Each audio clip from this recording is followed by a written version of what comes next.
Your turn to come. Cecil? Cecil, your turn to come. I'll call you. Please sit down. Thank you.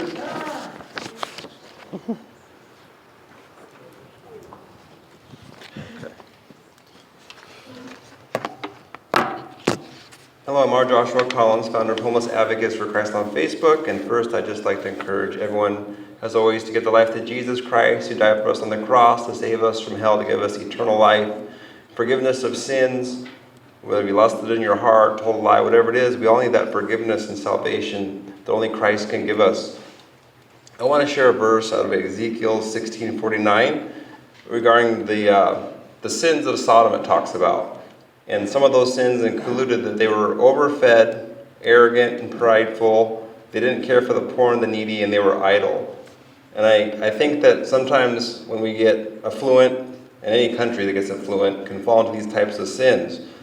And I want to encourage the council to reflect on some of these verses, especially that one, and work for those in need. Right now, we need a walk-in shelter still for the homeless.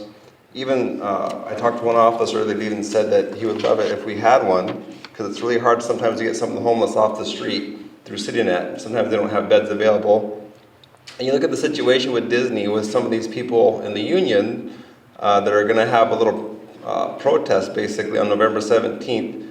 And here's what it says here, that the Disney's cast members live in poverty, making Disney a poverty employer. Some report that they have to live in their cars because they can't afford rent. And many report having to work 80 hours a week at multiple jobs just to get by. A recent survey of cast members by Occidental College found that more than 2/3, 68% of the Disneyland Resort workers are food insecure. More than 1 out of 10 Disneyland Resort employees report having been homeless or not having a place of their own to sleep in the past 2 years. So a situation like this, with this great big employer not able to provide just basic good housing, wages, or wages that give them decent housing, how is this homeless situation going to improve? I'm thankful for the shelters that are built, but more needs to be done. We also need, of course, more affordable housing.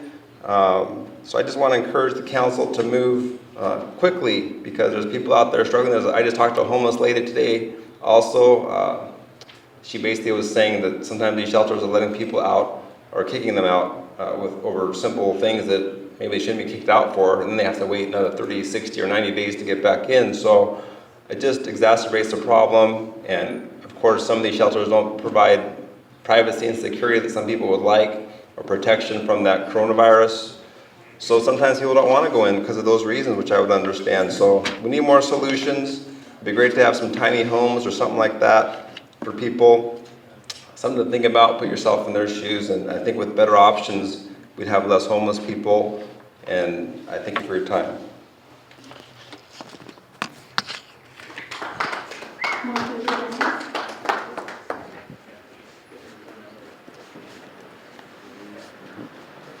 Good evening, everyone. Thanks, sir.